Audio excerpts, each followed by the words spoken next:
What's up, guys? I'm Tara with Tara Simon Studios, and today we're going to be reacting to Dimash. I mean, we, like you and I, are going to be reacting to Dimash because you can't watch Dimash without some sort of crazy reaction, so I expect you to be doing the same things I'm doing on the other side of this screen that you have me on. This is across endless dimensions. If you have not done so already, join the party, subscribe to this channel. We release all sorts of amazing videos pretty much every day of the week, so there's that.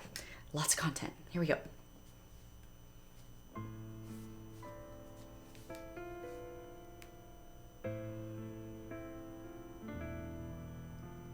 What?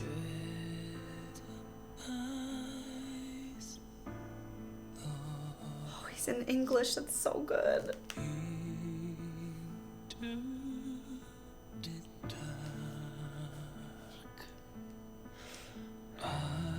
That whale is the coolest thing ever. Is it a holograph?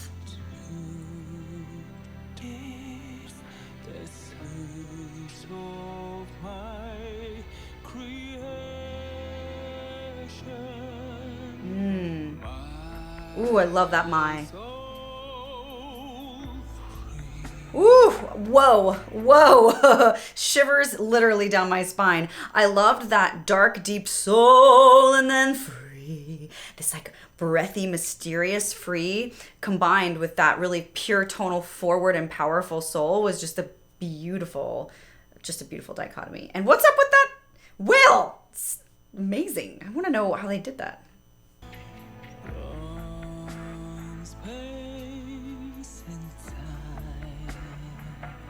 I like how he's kind of casually like street dressed right now.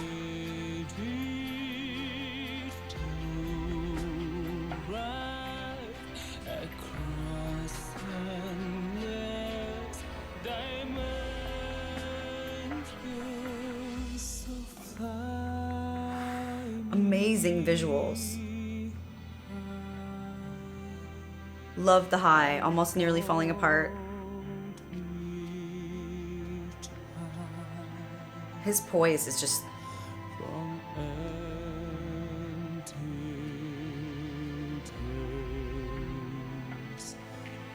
iconic. What's he gonna do? What's he gonna do? What's he gonna do? Yes! Oh, this guy.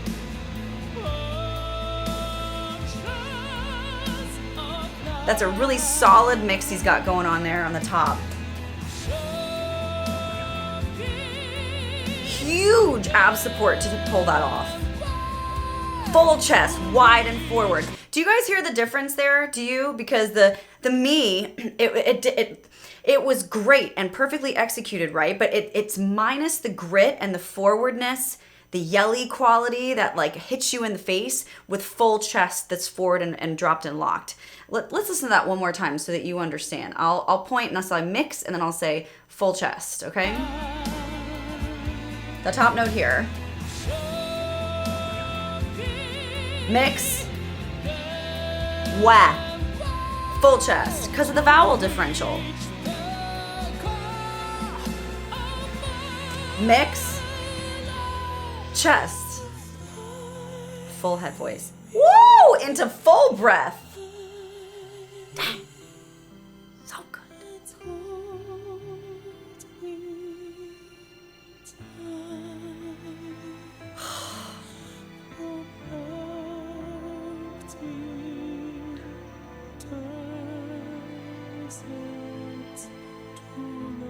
He's gotta get on his knees.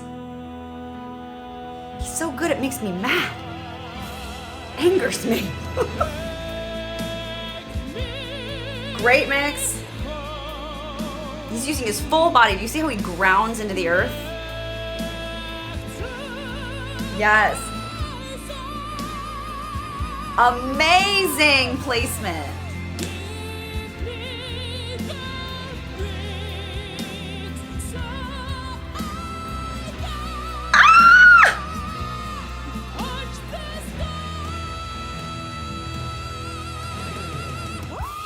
Oh my God!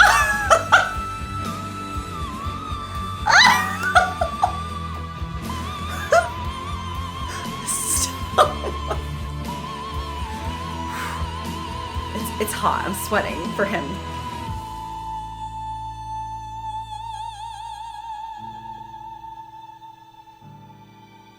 Oh my gosh. Okay, there's so much to say about that last part. We're gonna have to listen to it again so that I can actually like. I legit got scared. Like I haven't watched this. This is my first reaction. I don't pre-watch things, just so you know. And I know what to expect with Dimash because he's unbelievable. But like I didn't know he was gonna do that. It legit like shock and awed me. We got to go back though because I want to be able to stop and break down a couple of these just vocal anomalies, shall we call them, that he's done at the end here. Okay. Right there. Okay, before he freaked me out and the I got that bright wide open space. It's too high for him to go full chest. But there's a big but there. He is singing placement space-wise as if he is belting. And what that does is it creates a very forward, very, well, as gritty and as powerful as mix will ever be able to be, it goes there with it. So I could sing the I love, and you get more head voice in that mix. Oh. But as soon as I show my teeth and I widen from it becomes brighter and more forward and a little more intense and powerful. And that's what he's doing there. And I'm sure in a much better way because he's Dimash. But I'm just trying to give you an example of what he's doing is complete space, both width and length. It's not just length. See, length gives you head voice that high, but width and length gives you more of a chesty mix. It's not going to be chest up there. It's just the voice is, especially a male's voice, it doesn't make any sense even anatomically to go up that high because he's getting just as much power for literally a quarter, a fraction of the vocal dollars. And if you don't know what vocal dollars are, you should check out my 8-week course, Sing Smarter Not Harder, in the link below, just saying. But it costs him so much less to hit it like that. And it's actually just as powerful because you're on the edge of your seat like, how, why, who are you really though, you know? So that's what he's doing there. And now watch when he goes up higher, same placement as we just discussed. Okay. All right. Crazy. Now let's get into the wow part. Okay. So I'm actually going to hit it for you. So as he goes from the sky, there's this, do you hear this? I'm going to play it before I give you an example. He does this whoop, this really, really quick. If you listen very carefully, that whoop, whoop, right there, it's kind of like the ick just before the note. It gives him this little bit of abdominal push. And watch, look at his body, even in the pause. He uses his whole body. Whoop. It's insane. Just whoop. But you need that. You need your body. You need to use your full body to get up to that note. And I can't believe that he's hitting that note as a guy. I mean, I'm a girl and it's high for me. Nutso range with this guy. I'm sorry if I hurt your ears. But I just wanted you to hear, you wouldn't just go, that sounds terrible. It's squeaky, it's annoying, it's no good, right? You need that whoop at the beginning of it to kind of cushion the sound and give the sound this, you're not ripping the Band-Aid off. You are giving it like just a little precursor before you just go for it, you know? It's too high. The arid climate up in the top end of your range like that needs a little bit of like a warning before you access it. And that's what that whoop is that he did. And not only did he give a warning spatially with his mouth, but he used his whole body to get the inertia to go up into that note. Just so genius. So let's watch now that I broke it down, that whole part again, so that you can appreciate the genius that just went on here. Okay? Okay. I'm literally sweating right now for him. Seriously. Watch.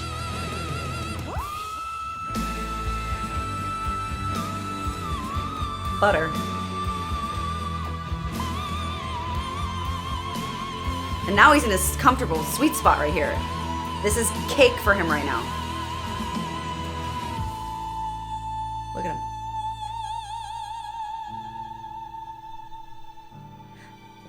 I want to point out one more thing that is just as genius and yet so much more subtle than the bigness that we just went over. his last note, first of all, he's self-conducting right now. He's using it as like a picture, like a poised, frameable moment, so to speak, if you were to take a picture of him, just like he's frozen there. But what he's doing is he's visualizing that note and he is conducting it back and allowing the breath to take over more than the tone.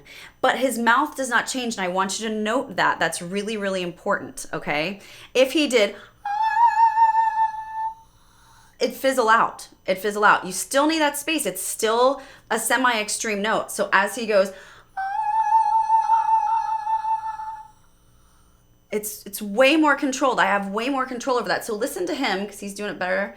Let's do the end part and watch his body, but watch his mouth because it does not move. Straight tone, vibrato, crescendo, swell, decrescendo. Same mouth space. Letting it fall into the abyss. I can't.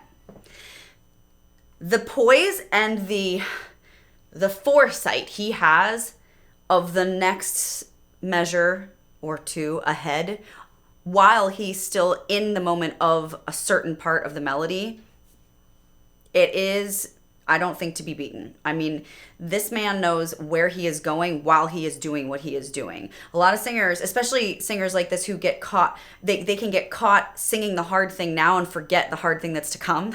You have to have the bandwidth to split your focus from, I really need to be in this moment right now to get it out, but also I have to leave some of my mental capacity left over so that I can split my focus simultaneously while I'm doing this into preparing for what's to come next. Because depending on what you have next to sing is also directly based upon how you're singing now. Like, how are you getting both of them out?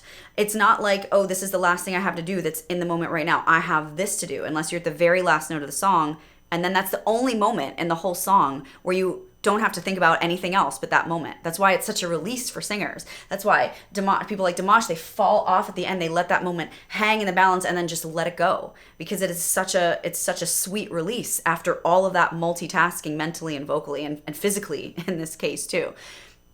This is such great vocal stuff, guys. If you're like a vocal technique junkie like I am and you're really into how vocals are produced, this is a great example of someone who just thinks and sings smarter, not harder. And that's literally so impressive to me. It's so impressive. He's so good. So guys, thank you so much for geeking out over Dimash with me. I so appreciate you. You know that I love you. I'm proud of you. And if you haven't done so already, check out the description box below, because if you liked what I said in this video, you're going to love the 8-week course, Sing Smarter, Not Harder. There's also a 4-week follow-up course after that once you've completed Sing Smarter, Not Harder, called Riffs and Runs. And it's all about vocal flexibility, agility, and teaching you how to break down riffs and runs so that you can put them into the songs that you're singing. We also do private lessons, of course, one-on-one, half-hour or hour long, as well as Insta reactions. So all those links are in the description box below. Make sure you check that out. Visit the website at TaraSimonStudios.com, and it's just one big cohesive combination of all the things I previously mentioned. Also, follow us on Instagram too, because if you want to be on our Sing Better in Seconds episodes, and because we post a picture on Instagram and source our contestants directly from those photos, you have to say what your name is, how old you are, where you live in the world, and why you want to be on Sing Better in Seconds. Fun little opportunity for the vocal enthusiast out there. Make sure today, guys, that you spread faith, not fear, love, not germs, be a blessing in a stranger's life, because that is how we change this world of ours. I love you guys. I'm proud of you, and I'll see you in the next one. Bye.